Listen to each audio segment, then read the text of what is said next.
Indeed, it's so beautiful. There are different pools. Some are turquoise blue, some are jade gray.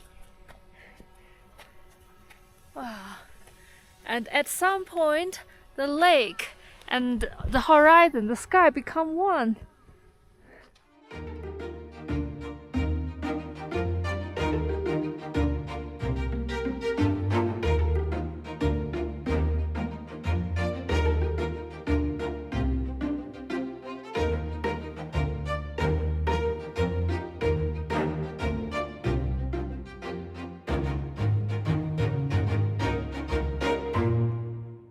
Good morning everyone, welcome back to the channel. So now it's 9:30 a.m. Beijing time, 7:30 a.m. Xinjiang time, and I am in Ruoqiang in Xinjiang. And starting from today, I will start a journey that goes through some of the most desolate region, some of the most uninhabited region, and a region with the harshest environment yet stunning landscape. And we just pack everything into the car. I've got the naan for today's journey and some cucumber and some fruits. That should be enough. Our today's destination is Mangai, which is also China's loneliest city because it locates in the midst of a vast, desolate desert landscape. We will also go higher. We will drive to the edge of Tibetan Plateau, and as the elevation rises, the temperature will also drop. So yesterday we went to the shopping mall and I got this jacket. It's called Tree Noise Has, which is very good and very warm. 董事长，你为啥要接我这一单呀？没有，因为你去的地方都是人不去的地方。因为我从你的这个路线里面，我能感受到风和自由。Off the beaten track, that's Qinghai. Despite being China's largest province, Qinghai is likely one of the least known internationally, often overshadowed by its neighbors. Sichuan has pandas. Tibet is the roof of the world. Xinjiang exudes Central Asia charm. And Gansu, well, let's just say it's not exactly famous either, but you get the idea. Qinghai's global recognition is remarkably low. In my opinion, Qinghai is truly a hidden gem. It boasts a strikingly rugged beauty, a profound sense of solitude and remoteness, and serves as a crossroads of diverse civilizations, including Tibetans, Mongolians, a significant Islamic community, and Han Chinese. Like Tibet, Qinghai lies largely on the Qinghai Tibetan Plateau, while the vast, high-altitude landscapes make living conditions extremely harsh. Once we left Ruoqiang, most of the journey was through barren desert, no trees in sight.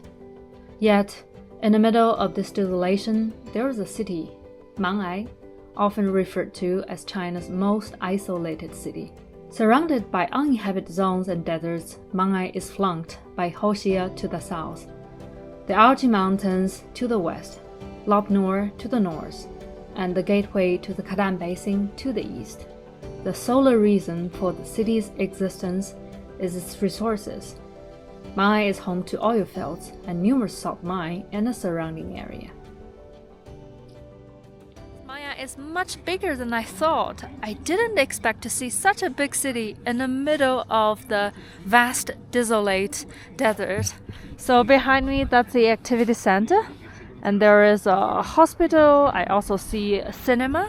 In the city, there are lots of block buildings. Those are the communities for the workers who work in the oil factory. And now it's off work time, so you can also see a lot of workers who are dressed up in red in their work suits who are going back home. So Master Dong really want to try this restaurant. It's called 4000年 4,000 years pulled noodle. 请35号顾客泡酱对吧？我拿这个，谢谢。China's northwestern provinces are always good with noodles, and you can always get fresh pulled noodles in a noodle shop. And today he got 拌面 and I got a 泡酱面, which is huge in portion.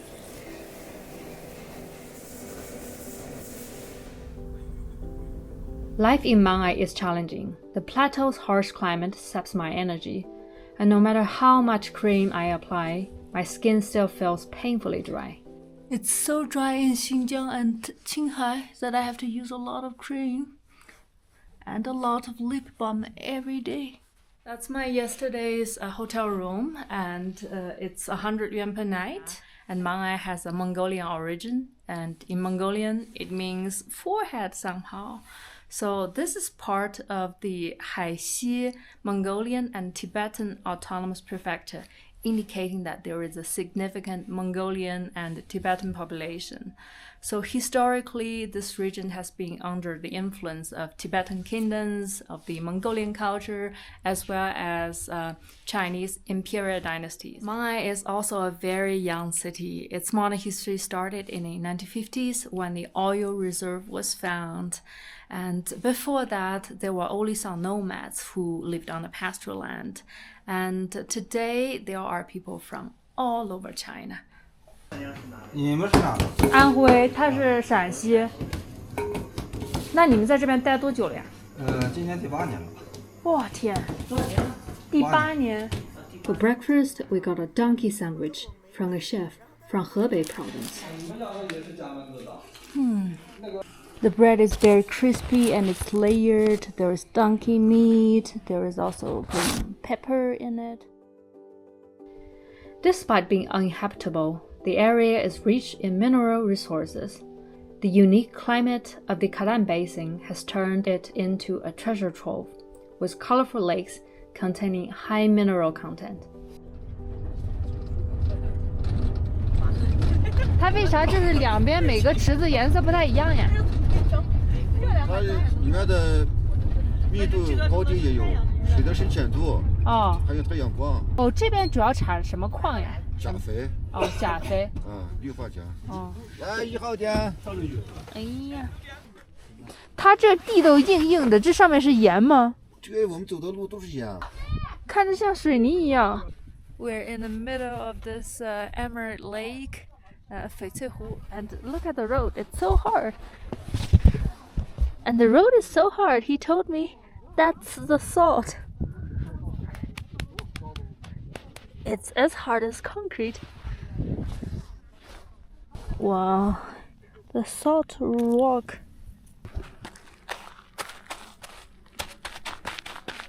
Those places are the famous place for the drone pilots.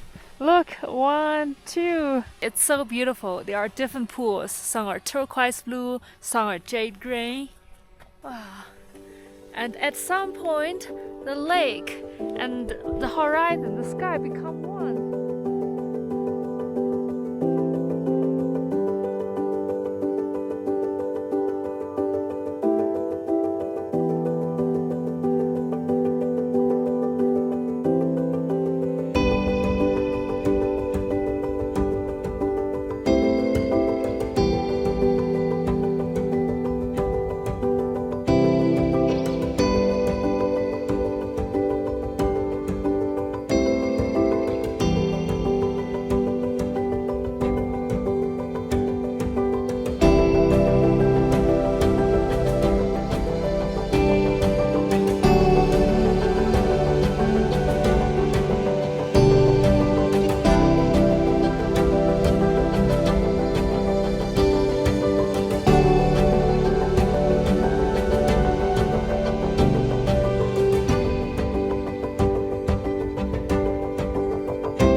Leaving Mangai, we began our journey across the Qaidam Basin. The landscape was desolate, with no villages in sight. The roads were filled with large trucks transporting the basin's mineral wealth. The terrain was so alien, huge circular formations could be seen in the distance. I stepped out to take a closer look at these formations. The wind was strong and the cold was biting.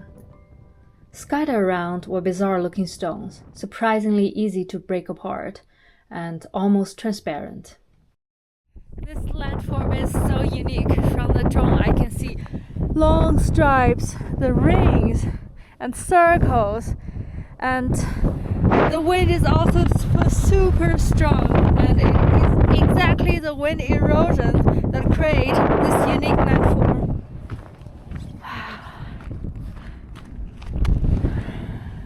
That's a tiny stones.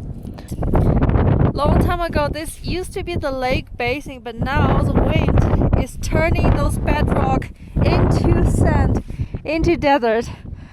We just got one rock, and now I suspect this is just a salt or mineral deposit. It's so crystal. 绝对是盐，嘎嘎咸。我还以为是啥石头呢。是。I thought it was just stones, but it turned out to be salt, which means that this area used to be a lake. The Qaidam Basin is often referred to in geography books as a treasure trove, and at that moment, the description became strikingly tangible. Those circular formations turned out to be layers of salt, built up over millions of years as minerals were trapped in the basin. So Qaidam, in Mongolian language, Qaidam means vast, and in Tibetan it's also called Chadan, which means salt marsh. So altogether it means vast salt marsh, which describes this region very precisely. And Qaidam Basin is a big basin, a hyper-arid basin on the Tibetan plateau. The elevation is about 3,000 meters. The climate is very dry. There is very little rainfall, and because of that, there are lots of salt lakes. They are a main source of mineral extraction. There are lots of, for example, potassium and also lithium, which is used for making batteries. And perhaps that's also the drive behind China's electric automobile industry. We passed through a variety of unique landforms. The salt lakes here are vast yet calm, with fish in the water and many birds along the shores. In the distance, the lakes seem to merge with the sky.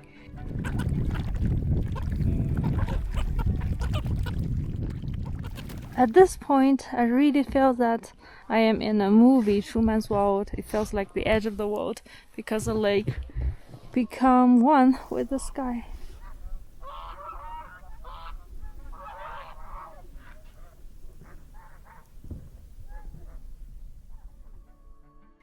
As we continued driving, we saw the Yarden landforms. They are the numerous mounds formed by wind erosion and are so spectacular when viewed from above.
Most of Qaidam Basin belongs to Haixi Mongol and Tibetan Autonomous Prefecture, and the road signs here are written in 3 languages.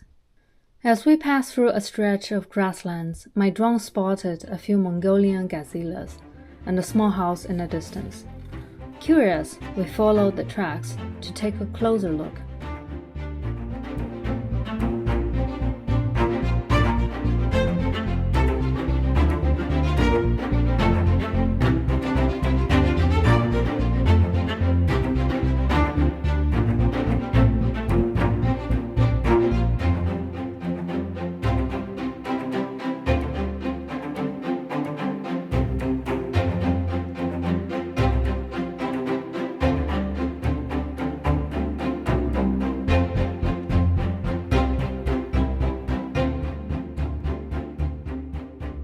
Our car pulled up in front of the small house, where a young Mongolian man was standing. And this is one of their ranch. They have a small dorm so that they can take care of their cattle, the sheep over there. And he told me that the sheep taste really good because the land is very salty. It's all 盐碱地。不着急，你们家有多少只羊有？不多，就那么几百只。不多，就那么几百只吧。就等于说，就方圆这么大一块，就只有你们一家。啊。那你们知不知道哈？就是这一支的蒙古族最早是从哪个地方迁过来的？知道吗？我们这支啊，维拉特。维拉特在哪儿呀？就西蒙古之前说的。西蒙。维拉特，西蒙。明朝时候不是说瓦剌嘛？对，那就是西蒙古呀。科尔沁那是漠南蒙古，蒙古国那是漠北蒙古。我们这块新疆还有甘肃、青海的是漠西蒙古。成吉思汗打仗的时候就留下了。你要是要回家就开车回去？没有，我就住这儿。你就住这儿？对。那你一周回去几次啊？他回去之后，我不回啊，我回哪儿呀？你就一直住上个1个多月？对。要不然晚上走了以后，有人过有人小偷羊吗？偷羊的呀？有偷羊的吗？没有吧？肯定，你看，可能有，我觉得没有，没有，我觉得没有，谁偷羊呀？那你这里有没有狼？有没有狐狸之类？有狼。狐狸有，狼也有吗？狼也有是吧？狼没关系，就那些他们那些养的那个野狗。那啥？啊，奶渣。可以尝点吧，可以。你们自己做的奶渣子，烧，还挺好吃的。油的对吧？对。你不要拿点吧。我抓一条把它。谢谢你啊。再见。等会儿，拜。哎呀，走啦。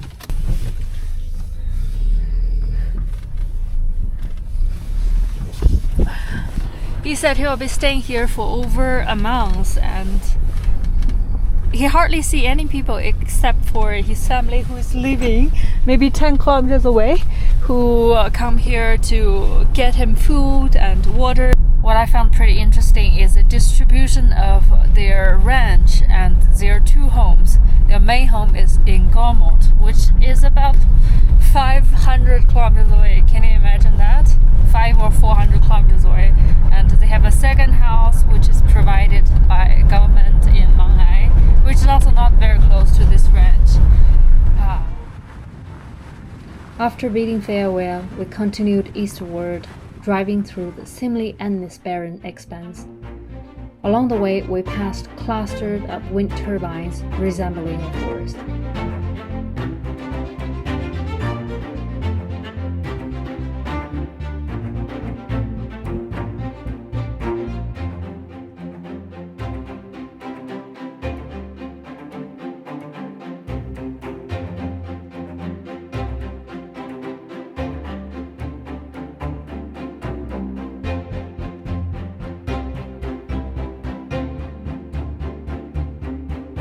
By nightfall, we finally crossed the Qaidam Basin and arrived in Delingha. 9 p.m. Finally, we've reached Delingha, which is the city on the other side of Qaidam Basin. And I found that Qinghai Province offers an interesting mix of different landscape elements. And tomorrow I am going further to explore the eastern part of Qinghai. And if you are interested, stay tuned. And thanks for watching. Bye bye.